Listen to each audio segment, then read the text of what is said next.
Here we are. Ducks don't get cold feet. Number 10. Woohoo! Double digits. Kayla Banfield. I'm pretty excited to have you here. Yeah, I'm so excited to be See here. you a bit around the gym. Yeah. Well, I did before COVID-19. I know.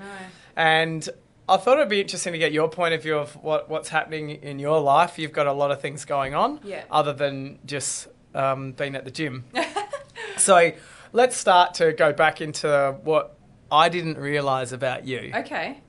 Go on. You're a intrigued. TV presenter. Yeah, I am, or I was, I guess. I haven't done it for a little while, but once upon a time it was my career. Like, it was all that I did. And what show was that? So I started off on Totally Wild, which is a kids' TV show in Australia. If you're outside of Australia, you probably don't know it.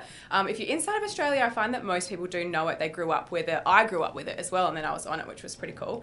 And then I worked for the CrossFit Games for a couple of years. So with the Totally Wild, Yeah. I've got young kids. They love anything to do with animals. Yeah.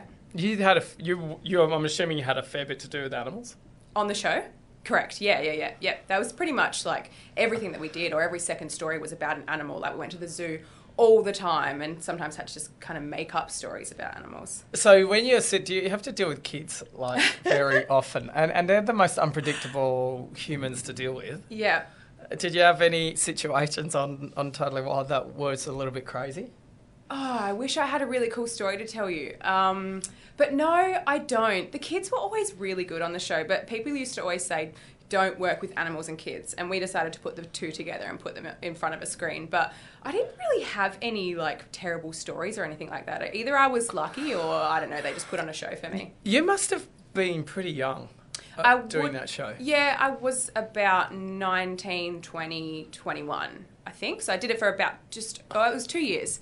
Between 19 and 21, yeah. So when you've thought about being on that show, you go back to your childhood. Mm-hmm. So were you like a rebellious person at school, or were you like the perfect, like me? I was one of those perfect children. No, I was the former. I definitely rebelled. I didn't like being told what to do. I didn't like conforming. I really struggled in school with doing the right thing. I don't know why.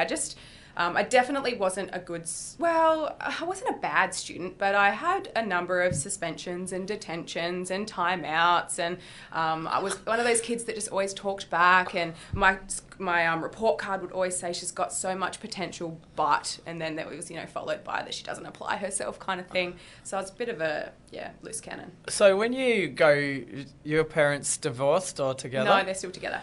So when you're coming up through school, and you were rebelling, what is this therapy? Because I feel like this is a very similar question, but go on.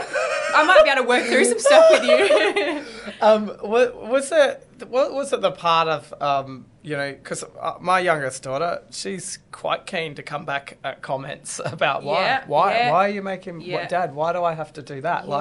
And because I said so. From a 6-year-old, I don't quite expect, hang on. So then I have to think of an answer. I can't just sit there and say that's Dad saying that. She doesn't take that? No, I don't. I've realised that sort of bucks the other way. Yeah. But if you're coming up through your schooling life and did you finish year 12 or anything? I did. Then you got your Bachelor of Arts? Yeah, I had a semester to go, and then I got the job on Totally Wild, and so said see you later to uni, and have been kind of meaning to finish it off, but then my life has just taken me in a different direction that hasn't required me to finish it. So, but let's call it a completed degree, because I feel like it was almost there. That's all right. What was your first job? Actually, a fish and chip shop. When I was 13, I worked in a fish and chip shop, just a local one. I was just, at the front desk serving people. And then I worked in a supermarket, a Foodland in my local area. And then I went to uni, and then I got a job at Totally Wild. So fish and chip shop? Yeah. There's lots of people have been in fish and chip shops. Yeah, I feel like it's a good place to start. You learn how to deal with people and basic customer service, and you get to eat deep fried whatever you want at the end of a shift. They'll make anything for you. They'll deep fry something to try it. It was good. Like, I was sick of all these air fry freaks telling me that chips taste better air fried. But do you have an air fryer? Have you tried air fried chips? I have. But look, come on. Okay, they don't come taste... on. They don't taste better than chips, but they're a great alternative that has far less oil and salt and can be made in your own home is a good substitute for not having takeaway every night.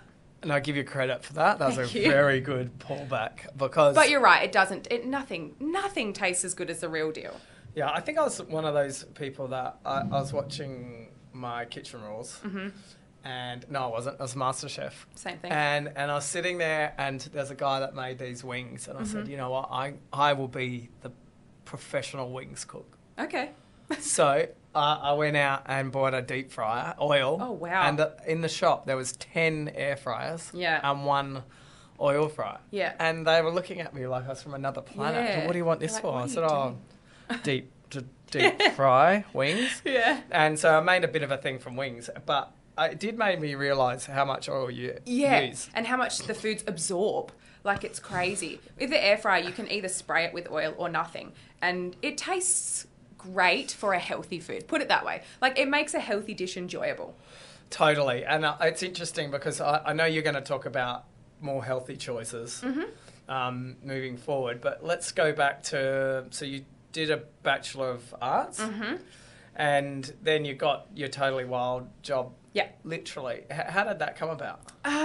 So I'd been doing theatre for a number of years, so I was always interested in, performing arts and kind of being in front of a stage or being in front of a camera.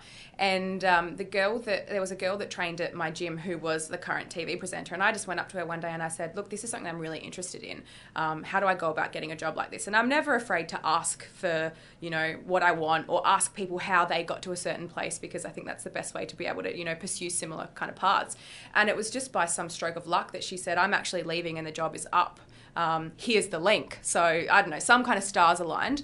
And I was too late for the cutoff, but they said, all right, we'll extend it for you for a couple of days. I sent through something that I scrambled together of some terrible show reel that I just thought this is not going to go anywhere. And I got a call back to come in and I had to write a script and perform it in front of camera. And I feel like that was terrible as well. But anyway, I got another call back and I can't remember what the second round was. It was something similar in front of camera. And then I got a third call back and they said, we want to fly you to Brisbane for an interview. So I went and did an interview and then I got the job.